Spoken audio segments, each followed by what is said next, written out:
Welcome back to the shop, guys. As most of you know, I've been driving the C6 quite a bit these last few weeks, and it's made me realize that I've got a pretty serious flaw with the way the C5 is set up for the street when pushing it hard. Specifically first gear, which realistically is the most important gear on the street as it goes all the way up to 55 miles an hour. It's basically unusable most of the time past 4,500 RPMs as the Supercharged C5 makes enough power to bust the tires loose, which forces me to either lift off the throttle or shift sooner. Now perhaps there's a better driver out there than me that could learn to consistently feather that throttle to keep those tires right at the edge of traction. That's a job. Man, it's a pair of bucket Broncos.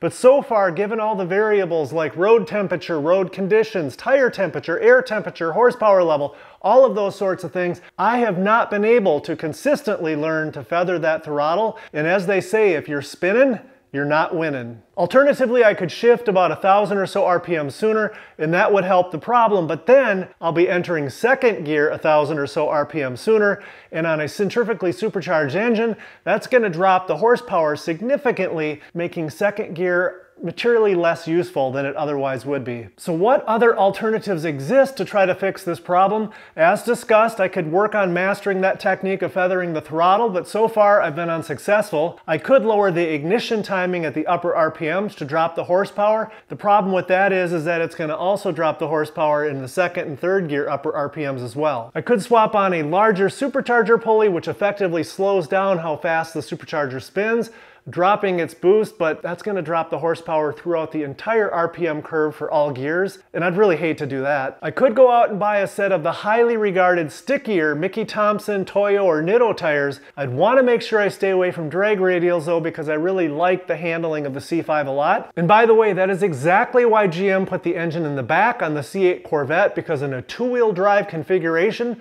with today's engines having 500 horsepower on up, that's the best way to maintain traction, other than all-wheel drive, of course. So along the lines of tires, I started wondering if the Continental Extremes on the C6 might have better luck putting down the power than the Firestone Indy 500s that are on the C5. And since I only have to remove 20 bolts to find out, let's get started. To make this tire test between the Firestone Indy 500s and the Continental Extremes as fair as possible, I'll do all this testing under pretty much the same conditions, the same outdoor temperatures. Both are going to be partly cloudy, road temperatures will be very similar, and then the air intake temperatures to the Supercharged C5 will be pretty close to the same, so that it's making the same power level for both the Firestones and the Continentals. For the first video, let's start with the baseline of the Firestones on the C5. The first test will be in first gear. I'll be running around 10-15 miles an hour, and I'm just going to hammer the throttle, so no clutch involvement. The second test, I'll be in second gear. I'll kind of slowly get up to about 50 miles an hour, and then hammer the throttle, once again, no clutch involvement, and see what happens.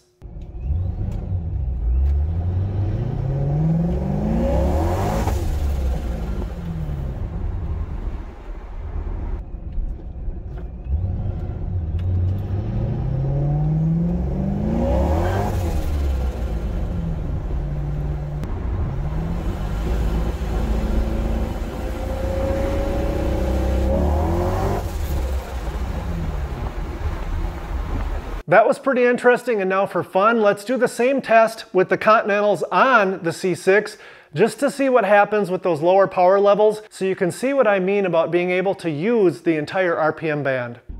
So that would work. So you would fit it like at least up to 300 plus.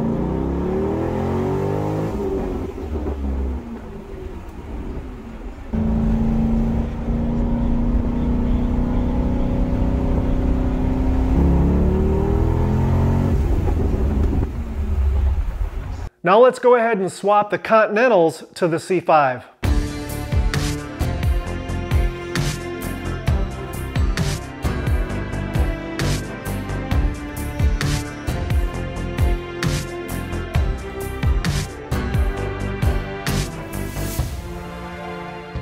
All right, and finally, here's those same two tests with the Continentals on the Supercharged C5.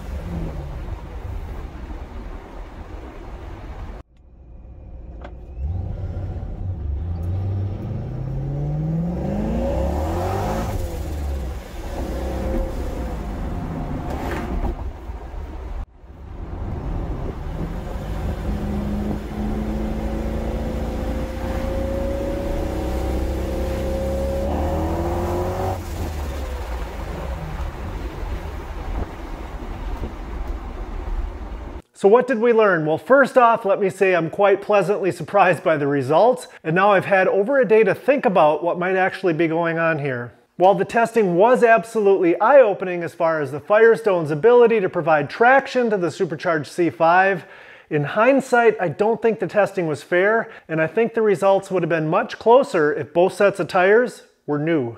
Just taking a look at the tires here, the two on the outside are the Continental Extremes, the Firestone Indy 500s in the middle. The Firestone's definitely worn down more. And probably a bigger factor is the Firestone is coming up on 6 years old, and I believe these are about 1 year old. So clearly this rubber's gotten a little bit harder. One other important thing to point out is that the Continental tires are quite a bit more expensive for a set of 4. So if your Corvette is naturally aspirated, I would absolutely go with a set of Firestones and save a few bucks.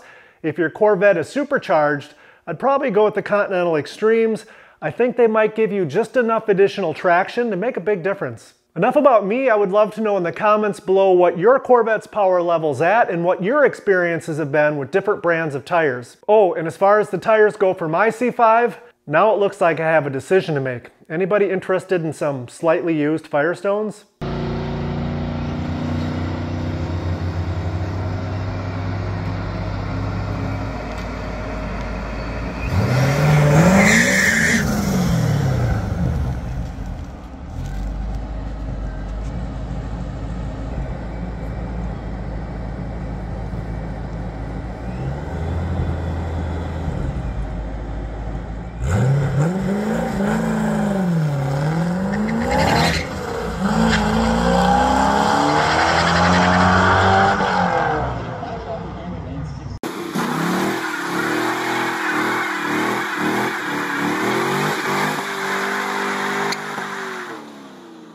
I had no business doing that at full throttle, and the result you can see here.